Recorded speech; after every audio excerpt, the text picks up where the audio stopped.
అయిందా?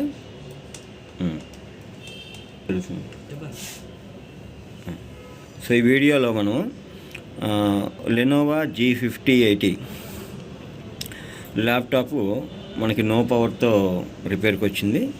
దీన్ని ఏ విధంగా రిపేర్ చేద్దాము, ఈ వీడియో చిప్ లెవెల్లో ఎవరైతే రిపేర్ చేయాలనుకుంటున్నారో స్టార్టర్స్ అంటే బిగినర్స్ కోసం యాక్చువల్లీ ఎక్కువ ఉపయోగపడుతుంది, అంత అడ్వాన్స్డ్ కాదు. సో ఈ నో పవర్ని ఏ విధంగా సింపుల్గా రిపేర్ చేస్తామో మనం చూద్దాం. మదర్ బోర్డ్ యొక్క పార్ట్ నెంబరు NMA362. దీని యొక్క మన సర్క్యూట్ డయాగ్రాము మనం డౌన్లోడ్ చేయడం జరిగింది. ఈ PDF డాక్యుమెంటు దీనికి రిలేటెడ్. సో డౌన్లోడ్ చేసాము. ఇప్పుడు మనం DC జాకు ఆల్రెడీ డ్యామేజ్ ఉంది, అందుకని మనం ఏం చేస్తున్నామంటే ఈ DC జాక్లో సప్లై వైర్ దగ్గర మనం ఒక వైర్ని సోల్డర్ చేసాము, సప్లై పిన్ను. మన వోల్టేజ్ మన దగ్గర DC సప్లై మెషిన్ ఉపయోగించి అరౌండ్ 19.6 వోల్టేజ్ని సెట్ చేసుకున్నాము. సో మనం వోల్టేజ్ ఇద్దాం. ఇది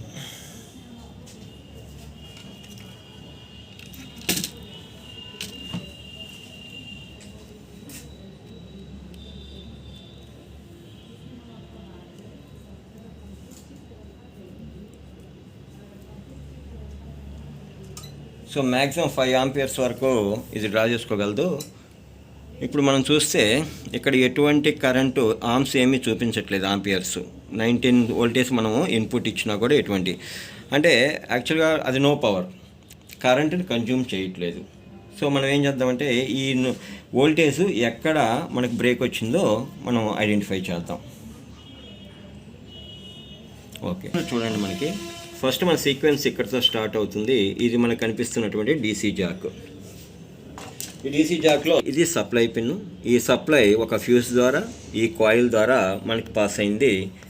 Vin అనే పిన్ను, Vin అనే వోల్టేజ్ మనకి ఇక్కడ కనిపిస్తూ ఉంటుంది. ఇది 19 వోల్ట్స్ ఉంటుంది, 19.6 మనం ఇచ్చాం కాబట్టి.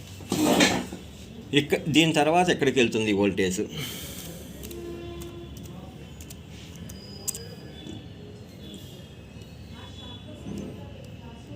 సో Vin ఏదైతే కాయిల్ నుంచి వస్తుందో దాన్ని ఇక్కడ మనకు ఒక మాస్ఫెట్ ఉంది. ఈ మాస్ఫెట్ PQ301 4407 మాస్ఫెట్ యొక్క నంబరు. 301 అనేది మనకి బోర్డు మీద మాస్ఫెట్ యొక్క సీరియల్ నంబర్, ఐడెంటిఫికేషన్ నంబర్. దీనిలో ఇది P ఛానల్ మాస్ఫెట్.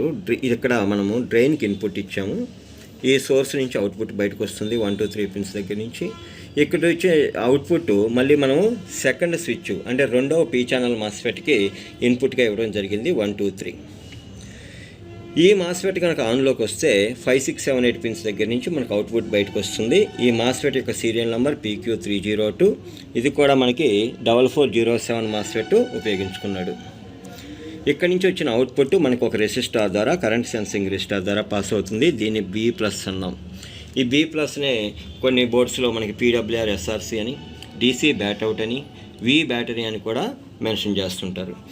ఏ మదర్ బోర్డులో అయినా సరే ఫస్ట్ మనకి కనిపించాల్సిన వోల్టేజు అడాప్టర్ ఇన్పుట్ DC బ్యాట్అవుట్గా లేదా B+గా జనరేట్ అవ్వాలి. ఈ వోల్టేజ్ మొట్టమొదటి ఉందా లేదా అనేది మనం ఎప్పుడూ అబ్జర్వ్ చేసుకోవాలి. సో ఇదంతా కూడా 19 ఇన్పుట్. ఈ రెండు స్విచ్లు కూడా మనకి కరెంట్ని అపోజ్ చేయడం కానీ వోల్టేజ్ని డ్రాప్ చేయడం కానీ ఉండదు. కేవలం స్విచ్లు ఆన్ అయితే ఇక్కడ ఏ వోల్టేజ్ ఉంటుందో B+ కూడా అదే వోల్టేజ్ ఉండాలి. ఇప్పుడు మనకి ఈ వోల్టేజ్ చెక్ చేద్దాం ఎలా పాస్ అవుతుందా లేదా. ఈ ఇన్పుట్ ఫస్ట్ 301 మాస్ఫెట్ కనిపిస్తుంది. ఇక్కడ మనకి PQ302 మాస్ఫెట్. ఇక్కడ మనకు కావాల్సినటువంటి కరెంట్ సెన్సింగ్ రెసిస్టర్ కనిపించింది. PQ301 యొక్క డ్రైన్ కొంచెం దూరంగా పెట్టి, డ్రైన్ దగ్గర మనకి DC జాక్ నుంచి వచ్చిన ఇన్పుట్ ఇక్కడికి పాస్ అవుతుంది. ఇక్కడ మనం వోల్టేజ్ మెజర్ చేద్దాం. ఇప్పుడు 5 6 7 8 డ్రైన్.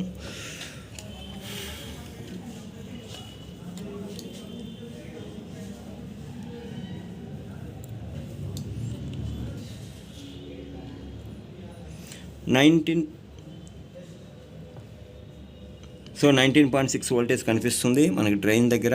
అంటే అడాప్టర్ నుంచి ఇన్పుట్ మనకి జరిగింది. ఇప్పుడు ఈ మాస్ఫెట్ ఓకే ఉంటే సోర్స్ దగ్గర నుంచి మనకు అవుట్పుట్ రావాలి. PQ301 మాస్ఫెట్ యొక్క సోర్స్ పిన్ దగ్గర మనకు వోల్టేజ్ కనిపిస్తుంది 19.6 వోల్టేజ్. ఓకే, సో ఇక్కడ మనకి 19 వోల్ట్ కనిపిస్తుంది. ఇక్కడ ఇన్పుట్ ఇచ్చాము, ఇక్కడ అవుట్పుట్ వచ్చింది, ఇక్కడ 19 మనకు కనిపిస్తుంది. ఈ అవుట్పుట్ నెక్స్ట్ ఈ మాస్ఫెట్ ద్వారా అంటే సెకండ్ స్విచ్ ద్వారా మనకి పాస్ అవ్వాలి.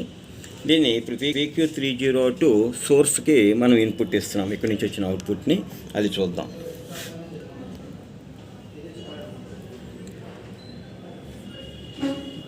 PQ302 సోర్స్ దగ్గర మనకి 19.6 వోల్టేజ్ కనిపిస్తుంది. PQ302 డ్రైన్ దగ్గర మనం చెక్ చేసినప్పుడు అది 0.9 కనిపిస్తుంది. ఎటువంటి వోల్టేజ్ అక్కడ లేదు ఆల్మోస్ట్ మనకి. ఓకే, సో మనకి ఈ డ్రైన్ దగ్గర నుంచి వచ్చిన అవుట్పుట్ అంటే B+ ఆబ్సెంట్ అయితే మనకి మదర్ బోర్డు పవర్ ఆన్ అవ్వదు. సో ఈ వోల్టేజ్ ఎందుకు పాస్ అవ్వలేదో చూద్దాం మనం. ఫస్ట్ థింగ్ మనం చూడాల్సింది ఎక్కడైనా ఈ లైన్లో DC బ్యాట్ అవ్వట్లేదు, B+ లైన్లో షార్ట్ ఉందా అనేది. సో మనం ఇది ఒక కంటిన్యూటీ మోడ్లో పెట్టుకున్నాం. ఇక్కడ బజర్ మోడ్లో గ్రౌండ్ టు గ్రౌండ్ చూసుకున్నప్పుడు ఇప్పుడు ఇది మనకి B+ లైను, ఈ రెస్టారు లేదా ఈ డ్రైన్ దగ్గర. ఇక్కడ నుంచి మనం చూసుకున్నప్పుడు మనకి ఎటువంటి షార్టు కనిపించట్లేదు. సో బోర్డులో షార్ట్ లేదు, స్టిల్ 19 మనకి ఇన్పుట్ జరగట్లేదు. అంటే ఈ ఇన్పుట్ AC ఇన్ఫెట్స్ అంటాం వీటిని. ఈ ఇన్పుట్ ఫెట్స్లో ఏదైనా ఒకటి కానీ రెండు కానీ డ్రైవ్ అవ్వట్లేదు అని అర్థం. అయితే ఈ స్విచ్ని మీరు అబ్జర్వ్ చేస్తే ఇక్కడ మనకి డ్రైన్ నుంచి సోర్స్కి ఒక డయోడ్ ఉంది. ఈ మాస్ఫెట్ ఆన్ ఆఫ్తో సంబంధం లేకుండా ఇక్కడ వోల్టేజ్ ఇక్కడ పాస్ అయిపోతుంది. ఇది ఫార్వర్డ్ బయాస్ డయోడ్ వల్ల.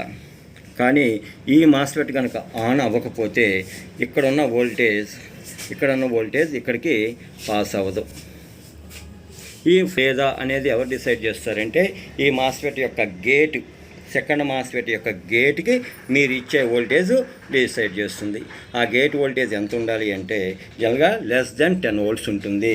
P ఛానల్ మాస్ఫెట్ కాబట్టి లో వోల్టేజ్ ఉండాలి. ఇప్పుడు అది మెజర్ చేయబోతున్నాం మనం.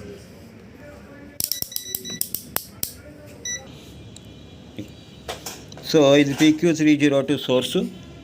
ఇక్కడ వోల్టేజ్ చూసాము 19 వోల్టేజ్ ఉంది.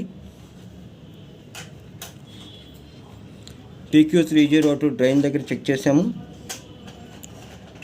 ఇక్కడ ఎటువంటి వోల్టేజ్ కూడా కనిపించట్లేదు. ఇప్పుడు PQ302 గేటు అంటే 4th పిన్ దగ్గర వోల్టేజ్ చెక్ చేస్తున్నాను. 4th పిన్ దగ్గర మనకు వోల్టేజ్ ఎంత కనిపిస్తుంది అంటే 19 volts కనిపిస్తుంది, 18.8.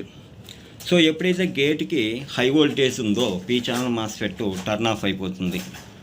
ఈ గేట్కి హై వోల్టేజ్ ఎందుకు వస్తుంది అనేది మనం కనిపెడితే మనకి ప్రాబ్లం యొక్క సొల్యూషన్ దొరికినట్టే. పాస్ అవ్వట్లేదు కాబట్టి మొట్టమొదట మనము అసలు ఓకేనా ఈ 19 అనేది పాస్ అవ్వట్లేదు. ఇక్కడ 19 ఉంది, అది ఇక్కడ పాస్ అవ్వాల్సిన వోల్టేజ్ పాస్ అవ్వట్లేదు. కాబట్టి ఫస్ట్ ఏంటంటే ఈ రెండు మాస్ఫెట్స్ మంచిగా ఉన్నాయో లేదనేది చెక్ చేసుకుందాం. ఇవి P ఛానల్ మాస్ఫెట్ కాబట్టి మీరు డయోడ్ రేంజ్లో పెట్టుకొని రెడ్ ప్రోబ్ని తీసుకొని డ్రైన్ మీద, బ్లాక్ ప్రోబ్ని సోర్స్ మీద పెట్టినప్పుడు మనకి వాల్యూ కనిపించాలి. కానీ ఇప్పుడు వాల్యూ ఏం కనిపిస్తుంది అంటే మనకి 0 కనిపిస్తుంది యాక్చువల్గా. ఓకే, అలాగే రివర్స్ పెట్టినప్పుడు మనకి యాక్చువల్ వాల్యూ కనిపించకూడదు, స్టిల్ మనకి 0 కనిపిస్తుంది.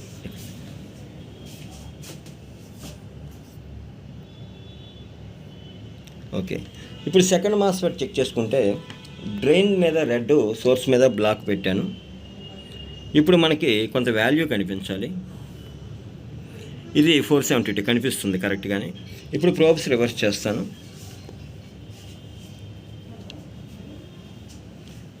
ఇప్పుడు మనకి వాల్యూ కనిపించకూడదు, లేదు. అంటే PQ301 డ్రైన్ టు సోర్స్ మనకి 0 చూపిస్తుంది, కానీ 302 డ్రైన్ టు సోర్స్ మాత్రం ఒకవైపు రీడింగ్ చూపిస్తుంది, రెండో వైపు రీడింగ్ చూపించట్లేదు.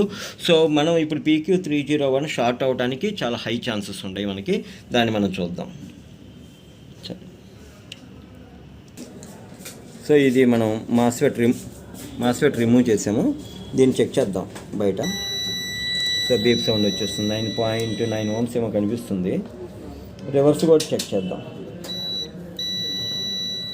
సో అంతే.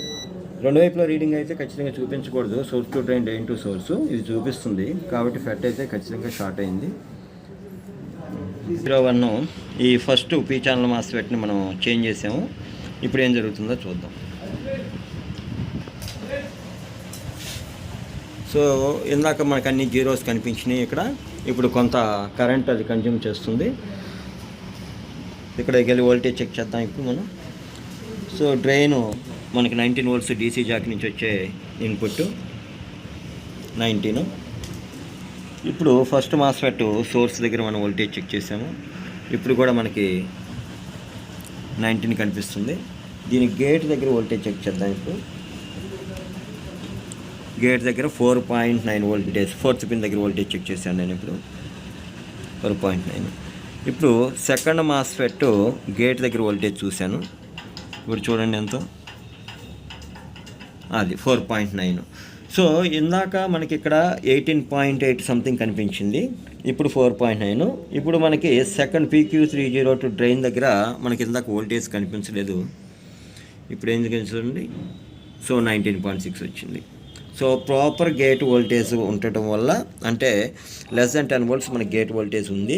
దానివల్ల పీ ఛానల్ మాస్ఫెట్ ఆన్ అయింది. దానివల్ల మనకి అవుట్పుట్ 19 పాస్ అయింది. సో ప్రాబ్లం ఆల్మోస్ట్ రిజాల్వ్ అయినట్టే. మనం ఒకసారి ఆన్ చేసి చూద్దాం దీన్ని.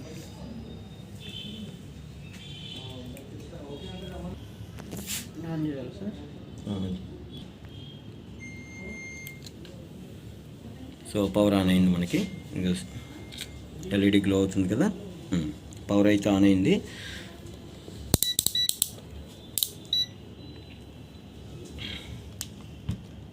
రఫ్గా ఏదైనా ఒక వోల్టేజ్ చెక్ చేద్దాం ఇక్కడ మనకి. సో 19.5 ఏదో 1.5 వోల్టేజ్ ఇక్కడ, అది కూడా పాస్ అవుతుంది. Okay right.